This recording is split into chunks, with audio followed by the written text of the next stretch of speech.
What's up guys, it's Captain's Production 72 and welcome to my full wave review for January 2023. So here we have the free sets released in January of 2023. The 501st Battle Pack, the TIE Bomber and the Boba Fett Starship Microfighter, all released in January of this year. So yes, you may be wondering why two things aren't here, the Tusken Raider Brickhead and the Polybag. Polybags I don't count as sets, there's more a promotion item. And the brickheads, when I looked on Brickset, do not count as part of the Star Wars theme. They count as brickheads, so they technically don't count here, given it's a sub-theme of another theme. So, given Brickset doesn't count it, I'm not going to count it here. I don't own it anyway.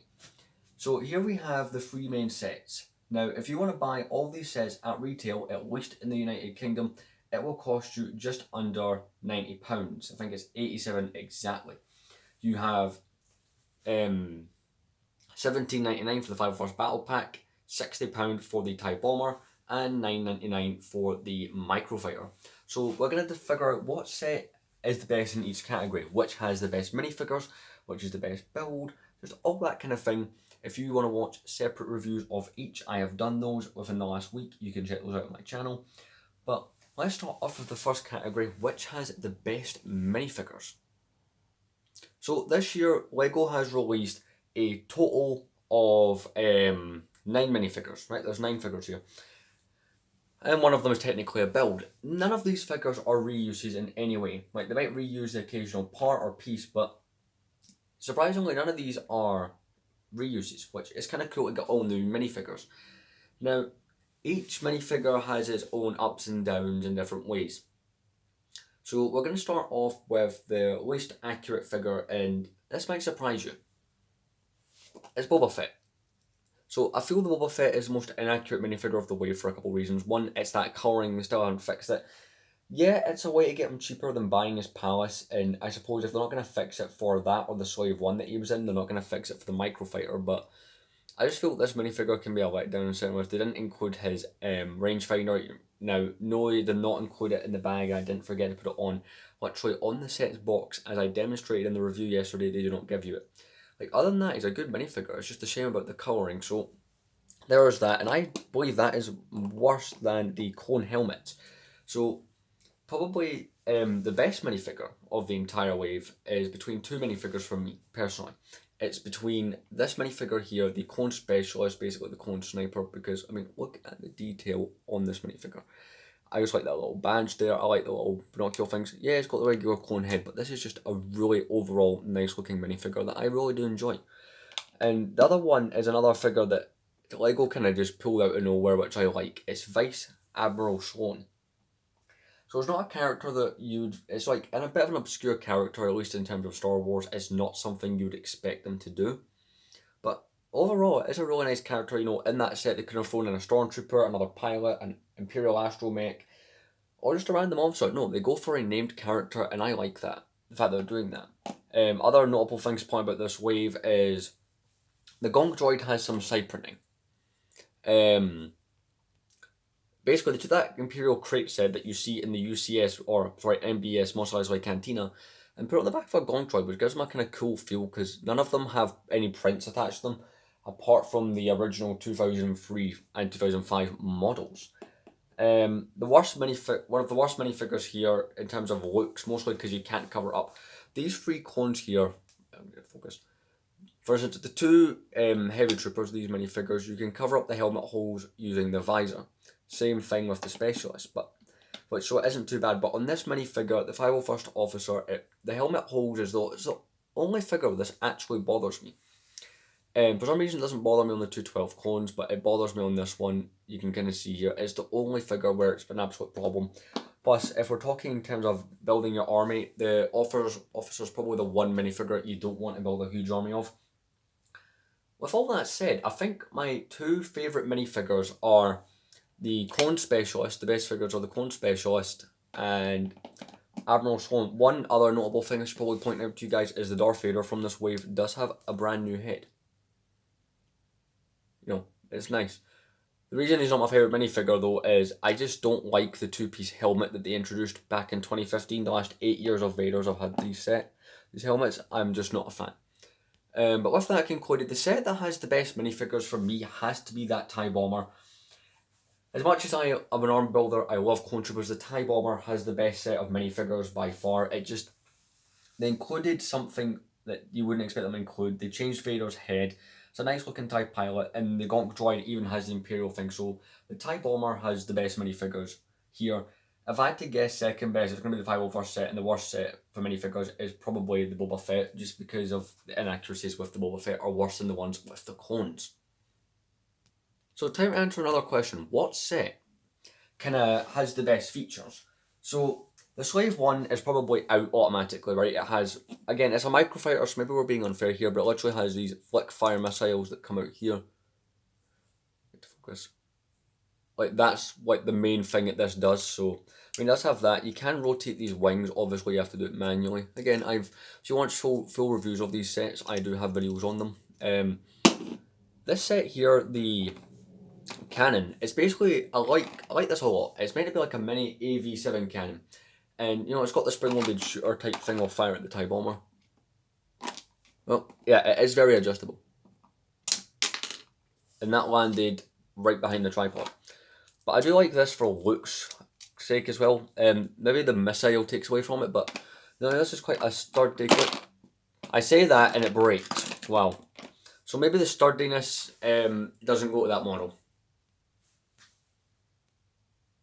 But yeah, you know, you can move it up and down. It also breaks if you do that to it. And you get a seat for your clones. So I suppose that is one of the better ones playability wise. If we move these out the way, the TIE Bomber, it has something cool. So the TIE Bomber has a few features, and one of them just gave itself away. Let me reload that. I'm going to just quickly adjust the camera so I can show better. So obviously the biggest sets can have the most features to it. So where this set kind of wins out in multiple ways, it has loads of printed elements. It has none of these sets actually have any stickers. Fun fact about this wave. So you do get some missiles here. I'm going to try and catch them.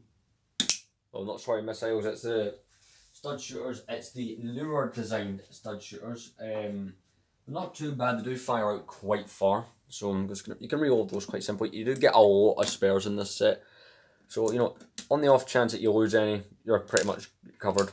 Like, I have lost one while doing the review, and I've still got enough to fill it, so that's quite good. The cockpit does open, but it's different. See, because of the whole kind of thing around it, you don't actually have a window. So, you know, the playability feature here is you can put the TIE Fighter pilot in, so I'll do that. I probably should have showed the clone going on to, you know, the other set. I'll show you what all the minifigures look like fitting in the sets and what each minifigure can sit. So this can only fit one minifigure, being the TIE pilot. You will have to remove his blaster. Move that there. You know, and he fits in nicely. So this one has a nice cockpit. It does have some, you know, details there. If we flip it around the back, or sorry, on the bottom, you can see some missiles. So we're going to drop those. You push down and they're flick fire missiles, so there you go. You get a whole bunch of them, and this set also comes with an additional add-on. So in addition to getting a really cool TIE Bomber, you do get this little missile cart. It's kind of like what they used to do with the X-Wings and Y-Wings in the last sort of kind of 5-10 years. They've been doing that, but look at that.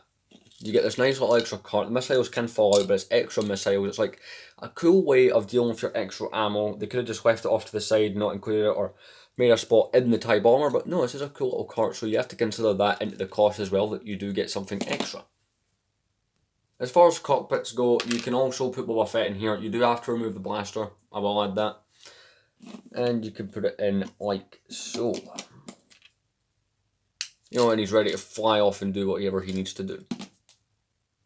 And for the cannon, you can pretty much just place the heavy clone in there, and you know, it easily does fall out. I will point that it's so easy for him to fall out, but it's like they've not put studs there so that his legs don't get stuck. It's literally just one of those pieces, and he's on, and he can use the cannon. So we're going to jump into our next category, which is looks. How the set looks. Which one wins for that category? Do you know what? I'm going to make this quick. In terms of category of what looks the best, I'm not going to be argued with. It's the TIE Bomber. No stickers on it. It's flush design. It looks really great. The Slave 1 is probably the second best looking thing here. I mean, it does look decent, like it represents the ship well, and it even uses pieces that the 2019 uses, so that's cool. The cannon, where it is good, its missile sticks out the back. Now, yes, you could remove it, but we're not here to talk about what you could modify. It's more so talking about how Lego does it outside the box. The TIE Bomber is just so much better looking. Now, yeah, it's unfair to the other ones because it is the bigger set here, but it just looks so much nicer. And we're even going to add another category in here, and it's going to be boxes. Which has the best looking box? So here's all the boxes for this wave, smallest to biggest. Again, only 3 boxes, so we'll start off with the Slave 1 box. I mean, it has the Jabba's Palace art, so it's one of the better looking boxes.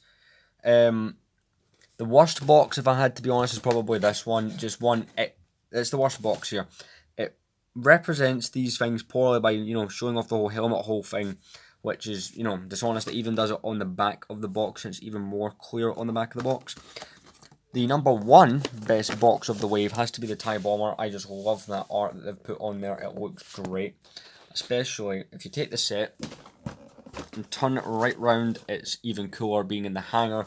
So it kind of represents Empire Strikes Back and Return of the Jedi.